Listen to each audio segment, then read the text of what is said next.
Assalamualaikum warahmatullahi wabarakatuh. Kami dari kelompok 4 akan memaparkan materi tentang strategi layanan bimbingan konseling. Saya Enasri Wahyuni, saya sebagai pemateri pertama sekaligus moderator. Lalu ada rekan saya Nur Soleha Azahro sebagai pemateri kedua. Selanjutnya ada Siti Maisaro sebagai pemateri ketiga dan juga ada Jofitri Faturrahmi sebagai pemateri keempat. Baik, saya akan langsung saja memaparkan materi tentang definisi strategi layanan bimbingan konseling. Baik, saya sebagai pemateri pertama, saya akan memaparkan materi tentang definisi strategi layanan bimbingan konseling. Bimbingan konseling dapat diartikan sebagai seperangkat program pelayanan bantuan yang dilakukan melalui kegiatan perorangan atau kelompok untuk membantu peserta didik melaksanakan kehidupan sehari-hari secara mandiri dan berkembang secara optimal, serta membantu peserta didik mengatasi masalah yang dialaminya. Strategi merupakan rencana yang cermat mengenai kegiatan untuk mencapai sasaran khusus. Dalam strategi layanan bimbingan konseling dapat diartikan sebagai rencana yang cermat mengenai kegiatan untuk konseling baik individu atau kelompok agar bisa mandiri dan berkembang optimal melalui berbagai layanan berdasarkan norma yang berlaku. Tujuan layanan bimbingan konseling. Tujuan layanan bimbingan konseling secara umum adalah untuk membantu individu memperkembangkan diri secara optimal sesuai dengan tahap perkembangan dan predisposisi yang dimilikinya seperti kemampuan dasar dan bakat-bakatnya, berbagai latar belakang yang ada seperti latar belakang keluarga, ekonomi, pendidikan, status sosial, serta sesuai dengan tuntutan positif lingkungannya. Secara khusus, tujuan bimbingan dan konseling di sekolah ialah agar peserta didik dapat mengembangkan seluruh potensinya seoptimal mungkin. Yang kedua, mengatasi kesulitan dalam memahami dirinya sendiri. Yang ketiga, mengatasi kesulitan dalam memahami lingkungannya yang meliputi lingkungan sekolah, keluarga, pekerjaan, sosial ekonomi, dan kebudayaan. Yang keempat, mengatasi kesulitan dalam mengidentifikasi dan memecahkan masalahnya. Yang kelima, mengatasi kesulitan dalam menyalurkan kemampuan, minat, dan bakatnya dalam bidang pendidikan dan pekerjaan. Yang keenam, memperoleh bantuan secara tepat dari pihak-pihak di luar sekolah untuk mengatasi kesulitan-kesulitan yang tidak dapat dipecahkan di sekolah tersebut. Terima kasih. Saya Nur Soleha Azahro sebagai pemateri yang kedua akan menjelaskan materi mengenai jenis strategi layanan, bimbingan, dan konseling.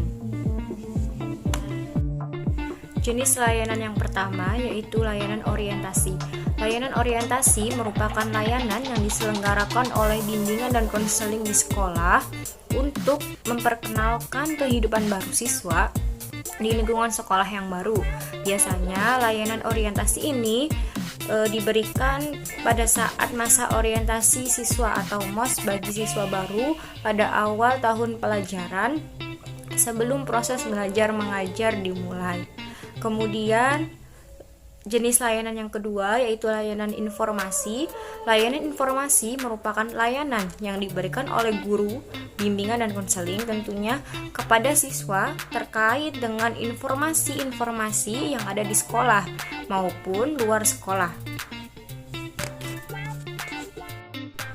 Jenis layanan yang ketiga yaitu layanan penempatan dan penyaluran. Layanan ini merupakan layanan komunikatif antara guru, bimbingan, dan konseling dengan siswa sehubung dengan minat, bakat, dan juga pemilihan karir yang akan berujung pada masa depan siswa. Kemudian yang keempat, layanan bimbingan belajar. Layanan bimbingan belajar merupakan layanan yang diberikan oleh guru bimbingan dan konseling yang berkaitan dengan belajar siswa. Guru bimbingan dan konseling dapat memberikan bimbingan pada siswa mengenai teknik belajar, cara membaca cepat, ataupun cara mengisi waktu luang. Kemudian jenis layanan konseling perorangan.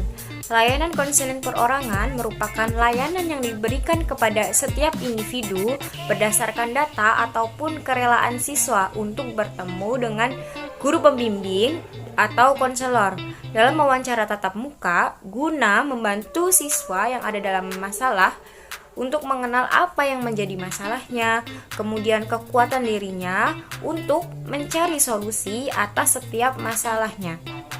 Kemudian ada layanan bimbingan kelompok. Layanan bimbingan kelompok menurut Prayitno adalah layanan yang membahas topik-topik berkenaan dengan adanya pengambilan keputusan untuk berbagai hal yang penting secara berkelompok.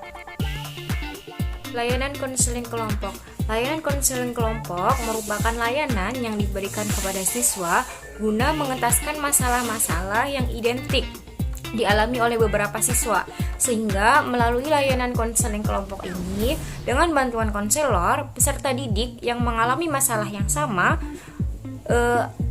dapat saling memberikan masukan untuk memperoleh solusi. Baik, saya Siti Nesaro selaku pemateri ketiga akan menjelaskan materi mengenai komponen layanan bimbingan konseling. Pertama, pelayanan dasar. Proses pemberian bantuan kepada seluruh konselis melalui kegiatan penyiapan pengalaman terstruktur secara klasikal atau kelompok yang disajikan secara sistematis dalam rangka mengembangkan perilaku jangka panjang sesuai dengan tugas perkembangan yang diperlakukan dalam pengembangan kemampuan memilih dan mengambil keputusan. Layanan dasar bertujuan membantu konseli memperoleh perkembangan yang normal, memiliki mental yang sehat, dan memperoleh keterampilan dasar hidupnya, mencapai tugas-tugas perkembangannya. Yang kedua, layanan responsif ialah pemberian bantuan kepada konseli yang menghadapi kebutuhan dan masalah yang memerlukan pertolongan dengan segera. Tujuannya yaitu membantu konseli agar dapat memenuhi kebutuhannya dan memecahkan masalah yang dialaminya, atau membantu konseli yang mengalami hambatan, kegagalan dalam mencapai tugas-tugas perkembangannya. Yang ketiga, perencanaan individual ialah bantuan kepada konseli agar mampu merumuskan dan melakukan aktivitas yang berkaitan dengan perencanaan masa depan berdasarkan pemahaman akan kelebihan dan kekurangan dirinya, serta pemahaman akan peluang dan kesempatan yang tersedia di lingkungannya.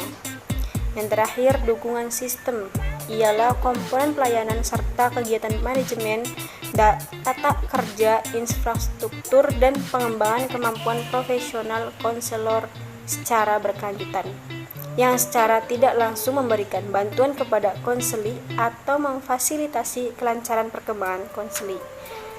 Menurut Depdiknas, program ini memberikan dukungan kepada konselor dalam memperlancar penyelenggaraan pelayanan di atas. Terima kasih. Assalamualaikum warahmatullahi wabarakatuh.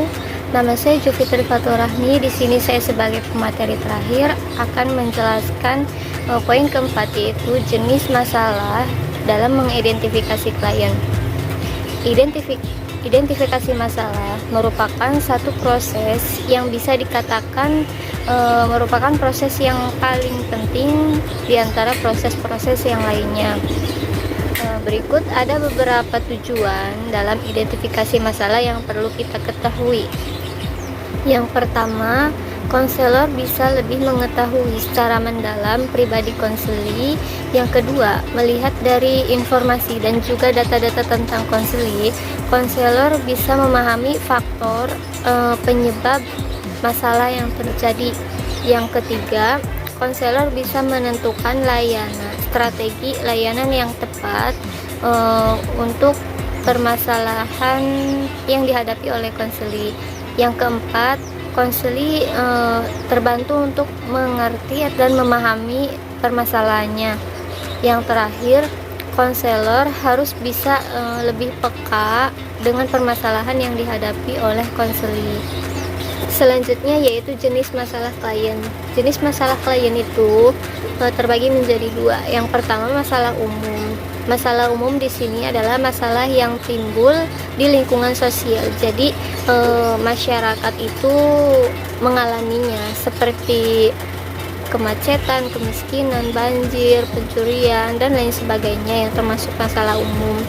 Yang kedua itu masalah pribadi. Nah, masalah pribadi ini adalah masalah yang dialami oleh manusia sebagai makhluk individu.